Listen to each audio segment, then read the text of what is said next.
Welcome to Krishna's kitchen. இன்னும் நம்ம பார்க்க போகிறது கொத்தமல்லி தழையை வச்சு ஒரு கூட்டு ரெசிபி. ஒரு கப், அதாவது 100 கிராம் மசூர் தால் எடுத்துக்கோங்க. அப்படி இல்லைனா பாசிப்பருப்பு யூஸ் பண்ணிக்கலாம். பருப்பு நல்லா கழுவி குக்கரில் மாற்றிக்கோங்க. அது கூட 2 நறுக்கிய தக்காளி, ஒரு 100 கிராம் கொத்தமல்லி, ஒரு பச்சை மிளகாய், 1 கப் தண்ணி ஊற்றிக்கோங்க.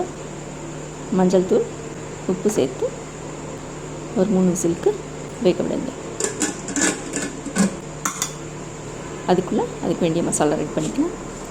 தேங்காய் ஒரு அரை மூடி, காய்ந்த மிளகாய் 3, ஜீரகம் 2 டீஸ்பூன் சேர்த்து அரைச்சிக்கோங்க. அதுக்குள்ளே இங்கே குக்கரை 3 விசில் வந்துட்டு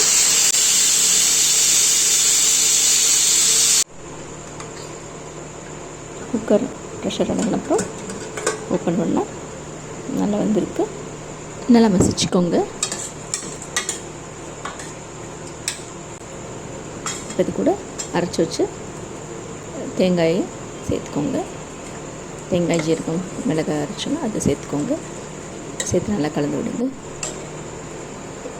கன்சிஸ்டன்சியை பார்த்துக்கோங்க. எவ்வளோ வேணுமோ தண்ணி பார்த்து சேர்த்துக்கோங்க.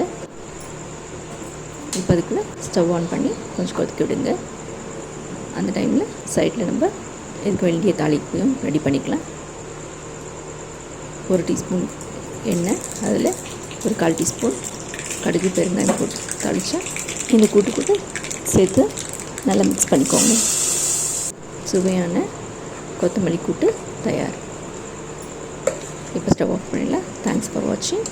இந்த வீடியோ உங்களுக்கு பிடிச்சிருந்தா லைக் பண்ணுங்கள், ஷேர் பண்ணுங்கள், மறக்காமல் கமெண்ட் பண்ணுங்கள். தேங்க்ஸ் ஃபார் வாட்சிங்.